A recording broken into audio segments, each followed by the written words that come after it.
Halo guys, berjumpa lagi dengan Kikoto. Kali ini saya akan mengajak teman-teman untuk bahas satu topik yang mungkin banyak banget teman-teman sekarang lagi cari ya, yaitu tentang tes akbar BUMN tahun 2022.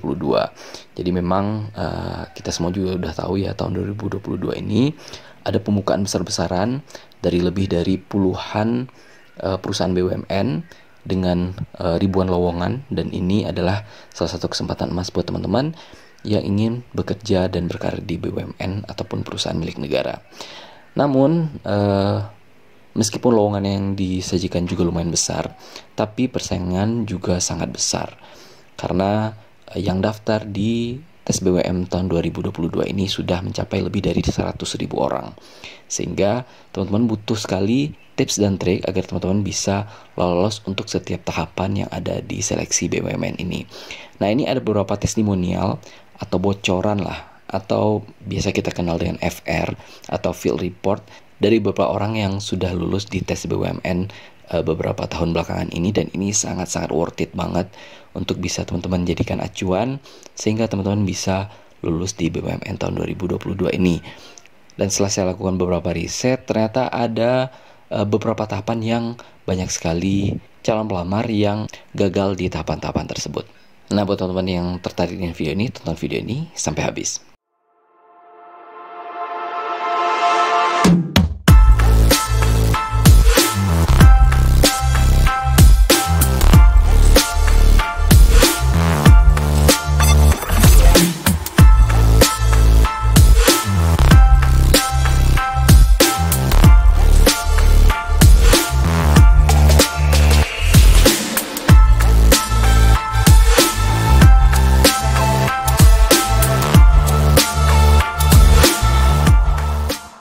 Nah, sekarang kita mulai dulu dari salah satu pelamar yang sudah lulus di BUMN tahun 2019.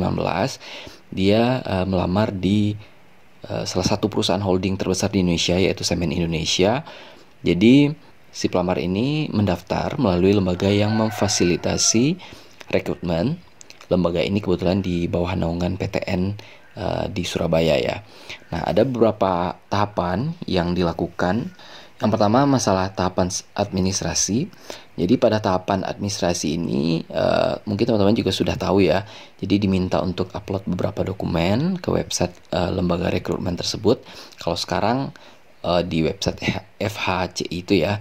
Tapi kalau yang dulu itu pada zaman dia itu di website rekrutmen yang ada di PTN di Surabaya itu. Nah, dokumen yang diminta itu ada KTP, foto ijazah, dan lain-lain. Nah, kemudian kita juga diminta untuk memilih lokasi tes karena ada pilihan beberapa kota untuk lokasi tesnya itu. Nah, kemudian di website tempat pendaftaran itu juga kita diminta untuk ngisi biodata yang nantinya akan dicocokkan dengan dokumen aslinya. Jadi untuk informasi dasarnya kita input dulu, kemudian pada saat verifikasi berkas nanti hasil inputan kita itu disesuaikan dengan dokumen aslinya seperti ijazah, KK misalnya, transkrip nilai, dan lain sebagainya. Nah, kemudian untuk tahapan berikutnya yaitu psikotes.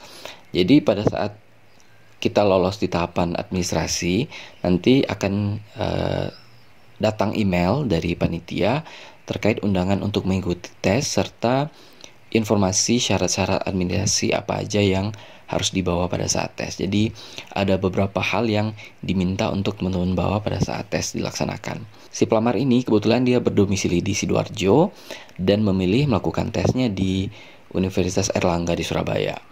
Nah, tesnya itu dimulai jam 7.30 sampai sore karena memang tesnya lumayan banyak. Jadi tesnya itu mulai dari tes Pauli. Nanti akan kita coba bahas tes Pauli itu apa aja dan tips dan trik agar bisa lolos di tes Pauli itu, kemudian tes deret angka, dan lain-lain. Jadi ini benar-benar psikotes yang lumayan hektik, jadi teman-teman harus lumayan siap harusnya. Nah, jadi sarannya untuk mengikuti tes psikotes yang sudah mulai dari pagi sampai sore ini, jadi harus datang lebih awal untuk mempermudah proses administrasi. Jadi teman-teman tahu sendiri kalau misalnya tes-tes BUMN seperti ini kan pesertanya banyak banget. Jadi kalau misalnya terlambat datang, tentu teman-teman akan menghadapi antrian yang lumayan panjang, dan itu bisa jadi mempersingkat waktu untuk mempersiapkan diri, mempersiapkan mental sebelum tesnya dilaksanakan. Nah, peserta tesnya ini memang ribuan orang, banyak banget, dan sebagian juga mungkin bawa kendaraan, dan itu akan berebut parkiran, dan itu akan semakin memperlama proses sebelum teman-teman bisa memulai ujian dengan tenang. Kemudian tes berikutnya ada tes bahasa Inggris. Nah, jadi sekitar 2 minggu setelah kegiatan psikotes dilaksanakan, nanti teman-teman akan menerima email undangan untuk masuk ke tahap selanjutnya, yaitu tes bahasa Inggris atau tes TOEFL. Nah, selain sertifikat TOEFL yang sudah dikumpulkan, nanti kita tetap wajib untuk mengikuti tes bahasa Inggris. Jadi meskipun teman-teman udah pernah dapat skor misalnya TOEFL 520 atau 550, tapi tidak menggugurkan kewajiban untuk mengikuti tes TOEFL. Jadi nanti mungkin panitia penerima mungkin akan mempertimbangkan mana nilai yang paling tinggi. Gitu, karena memang persyaratan untuk sejumlah BUMN, terutama BUMN pertambangan ya dan perminyakan, itu syarat bahasa Inggrisnya tentu akan jauh lebih tinggi daripada BUMN jenis lainnya. Nah, tes bahasa Inggrisnya ini nanti lebih ke bahasa Inggris yang bisnis ya. Bisnis. Jadi tes bahasa Inggris itu kan macam-macam. Ada yang untuk educational purpose atau tujuan pendidikan, kemudian untuk tujuan bisnis, kemudian ada tujuan sains atau penelitian bahasa. Nah, jadi waktunya yang disediakan untuk tes bahasa Inggrisnya nggak terlalu lama sih, jadi sekitar 2 jam. Jadi teman-teman harus bisa memaksimalkan waktu yang 2 jam ini. Kemudian yang tes 2 jam ini terdiri dari 3 sesi ya, mulai dari tes listening, kemudian reading, kemudian structure comprehension. Jadi teman-teman harus persiapkan untuk 3 tes tersebut. Harusnya kalau misalnya teman-teman udah pernah tes TOEFL yang diadain oleh ITS atau lembaga-lembaga bahasa lainnya, harusnya sih nggak akan terlalu susah ya. Nah, kemudian tahap selanjutnya yaitu tahap interview. Nah, ini setelah 3 minggu dari tes bahasa Inggris, nanti akan datang email lagi pemberitahuan kalau memang teman-teman lulus. Nanti ada undangan untuk lanjut ke tahap interview. Jadi 3 minggu setelah tes TOEFL atau tes bahasa Inggris. Nah, untuk tahapan interview ini diwajibkan datang langsung ke kantor pusat Semen Indonesia yang ada di Gresik. Kayak gitu. Jadi kalau misalnya teman-teman daftarnya misalnya di Pupuk Indonesia itu misalnya kantor pusat di Jakarta, berarti datang ke kantor di Jakarta. Itu sebenarnya tergantung dari surat atau email yang kalian terima dari panitia. Gitu. Nah, kebetulan yang si peserta ini dia diminta langsung ke kantor pusat Semen Indonesia yang ada di Gresik. Nah, jadi pada tahap interview ini pesertanya sudah tinggal sedikit ya. Waktu itu sekitar tinggal 15-an orang. Jadi teman-teman bisa bayangkan dari ribuan yang masuk cuma 15 orang untuk lokasi interview yang ada di Surabaya ini. Mungkin di tempat-tempat lain, kalaupun ada lagi, misalnya di Semen Indonesia kan juga ada yang di daerah Kalimantan ataupun Sumatera. Nah, itu mungkin beda lagi. Tapi kalau yang untuk di Surabaya ini ada sekitar 15 orang. Nah, tahapan interview ini dilakukan 2 tahap. Mulai dari interview HRD dan interview user. Nah, kalau interview HRD ini interview dengan staf HR ya. Jadi lebih banyak menggali tentang karakter diri teman-teman, kemudian motivasi bekerjanya apa, kemudian juga mungkin pengetahuan umum tentang pekerjaan atau lowongan yang dipilih. Seperti itu. Sementara kalau interview user itu adalah interview dengan atasan atau calon atasan teman-teman. Jadi misalnya milihnya di bagian kredit analis, tentu nanti yang menjadi calon atasannya adalah manajer kreditnya ataupun mungkin di CFO, Chief Financial Officer-nya. Nah, 2 tahapan interview ini juga agak beda ya. Jadi yang biasanya itu 2 tahap. Misalnya di satu ruangan itu ada interview HRD, kemudian di ruangan lainnya adalah interview user. Nah, kalau yang di tes yang di Semen Indonesia ini kebetulan dia diadakan di satu ruangan, jadi kayak muter gitu.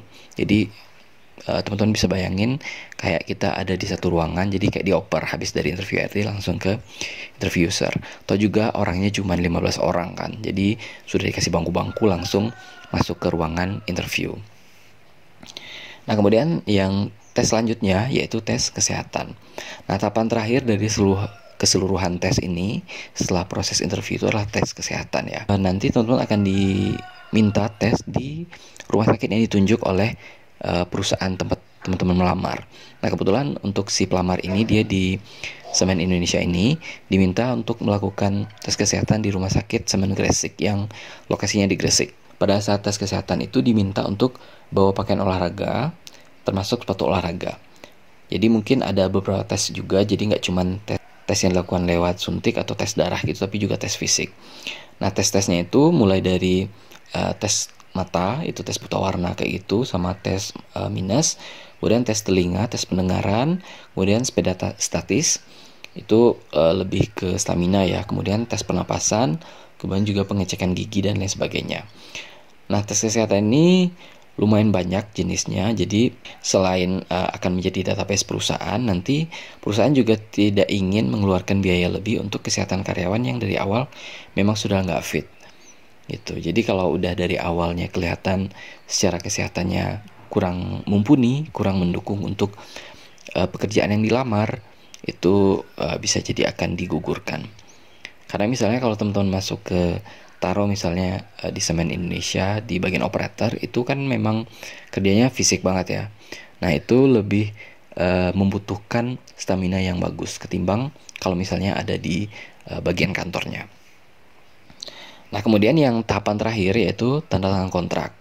Nah tahapan tanda tangan kontrak ini lebih ke tahapan administrasi ketika teman-teman sudah fake 100% diterima menjadi karyawan BUMN gitu. Nah, jadi pada saat tanda tangan kontrak ini ada klausul bahwa teman-teman akan menjalani masa percobaan dulu atau probation menjadi karyawan. Gitu. Jadi tahapan probation ini biasanya 1 tahun sampai 2 tahun, itu tergantung perusahaannya. Kalau di Semen Indonesia ini sekitar 1 tahun.